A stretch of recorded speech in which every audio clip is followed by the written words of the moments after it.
I'm Ellie and welcome back to Fun with Sourdough. Today I'm going to show you guys how to make a simple loaf of sourdough bread. What you're going to need is a scale that measures in grams, a large bowl, a spatula, some water, salt, your sourdough starter, and flour. First, we're going to weigh out our water, our sourdough starter, and our salt. Alright, you're going to want to tare your scale after you put your bowl on. And now we're going to put in the sourdough starter. We're going to do 100 grams. Alright, that's 100. Now I'm just going to use the spatula to kind of push the sourdough starter back to the bottom of the jar.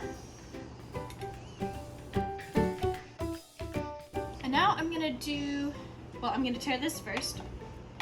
And then I'm going to do 250 grams of water. I'm going to mix this together with the spatula. Now we're going to add our salt in. We're going to do 10 grams. Make sure you tare.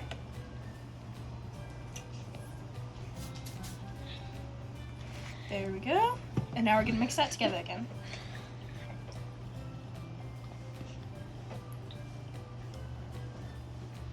Alright, now I'm going to add in my flour. We're going to do 475 grams of flour.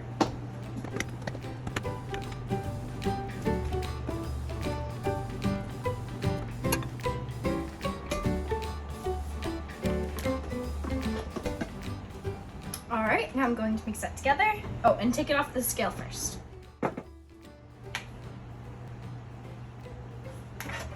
Can turn that off.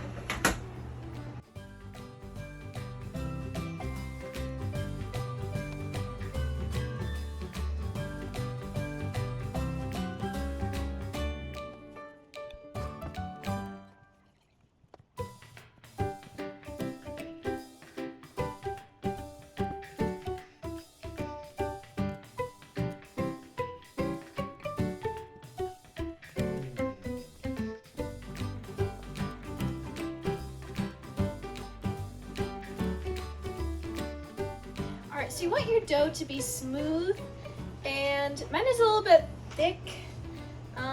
It's a little bit sticky and not super elastic. As you see, it kind of like breaks off when I try to pull it, but that's okay because it'll kind of get smoother and more elastic as we go through the stretches and folds. Alright, now we're just going to form it into a ball and put it in our bowl, and make sure that you put plastic wrap over it. Some recipes say to put a tea towel over it, but I find that dries out the top of the dough.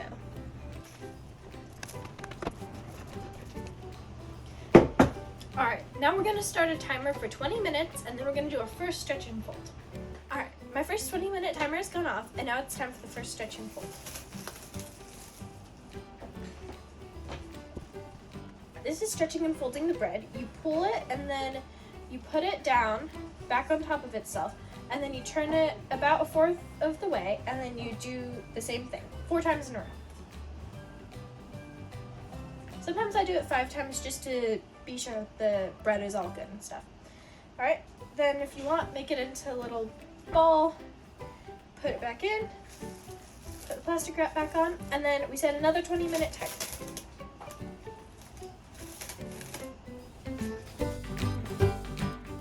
This is our second stretch and fold.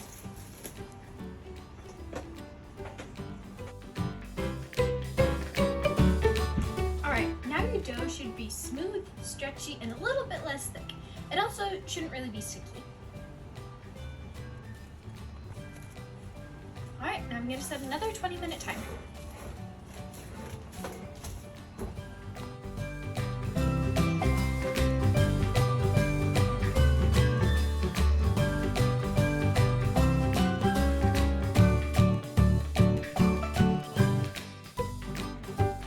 This is my last stretch and fold. You can do a couple more if you feel like you need to, and if your dough needs a better consistency. But right now, mine is okay. I can tell by the looks. It should be smooth and elastic, and as you go through the stretches and folds, it should get a little bit harder to pull the dough.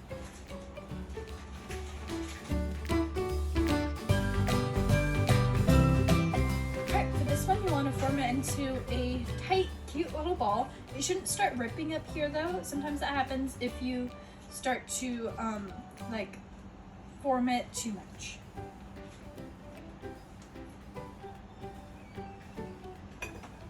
Alright, I'll just put the plaster cup over that.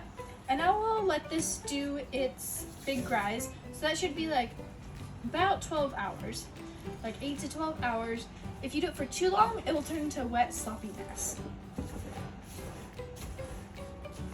Alright. Okay, now it's the next day. So we're gonna put our loaf in a banded tin, and then we're gonna put that in the fridge for a couple hours before baking. So it kind of hardens the loaf a little bit more since it's easier to score.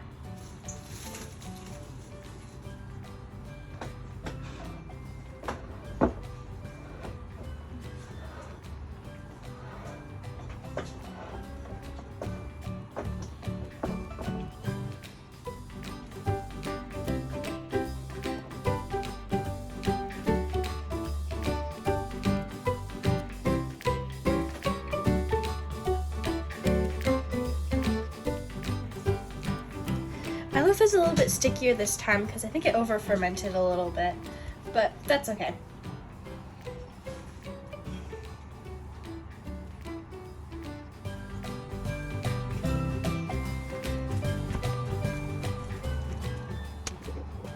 I'm going to flour the banded tin a little bit more.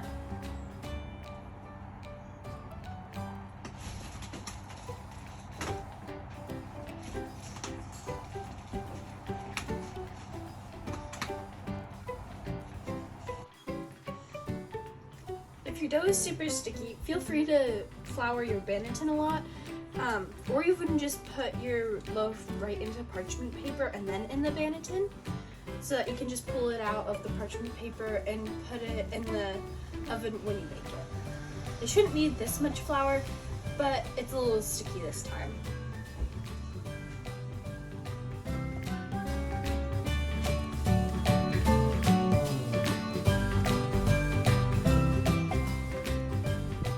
Now we're going to put our loaf in a plastic bag to keep it from drying out, and then we're going to put it in the fridge.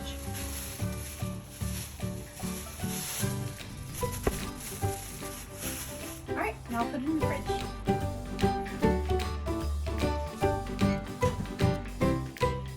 Alright, now that my bread has been in the fridge for a couple hours, I'm going to move it onto the parchment paper and into the oven.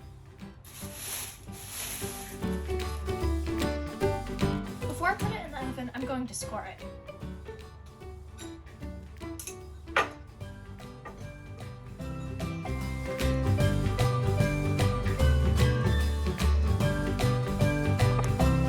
If you don't have a lathe, you can also use a really sharp knife to score your bread.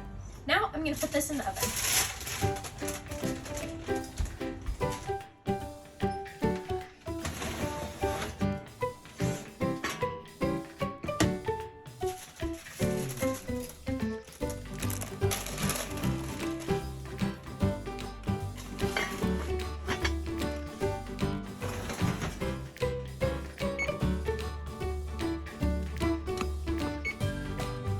Alright, now set a timer for 20 minutes.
This turned out really great. It has been cooling for a few hours, so now it's time to cut into it.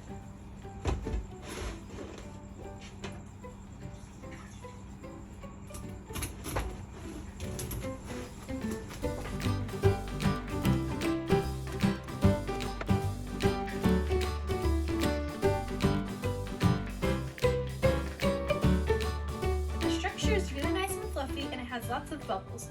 It's all the way cooked and the crust is very nice and crunchy. Now I'm going to cut it into slices.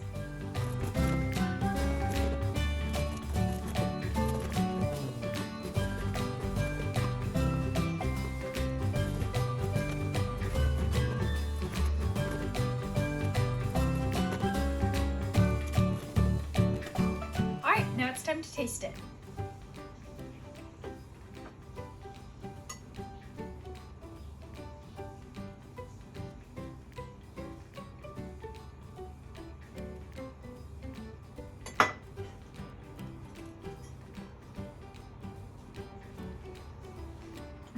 That's really good. The crust is nice and chewy and crunchy, and the inside is nice and fluffy. This bread has a nice chewy crust on the outside and is soft on the inside. It has a traditional sourdough flavor and is very delicious. Thanks for joining me as I make this sourdough loaf. I hope you try it at home. Bye!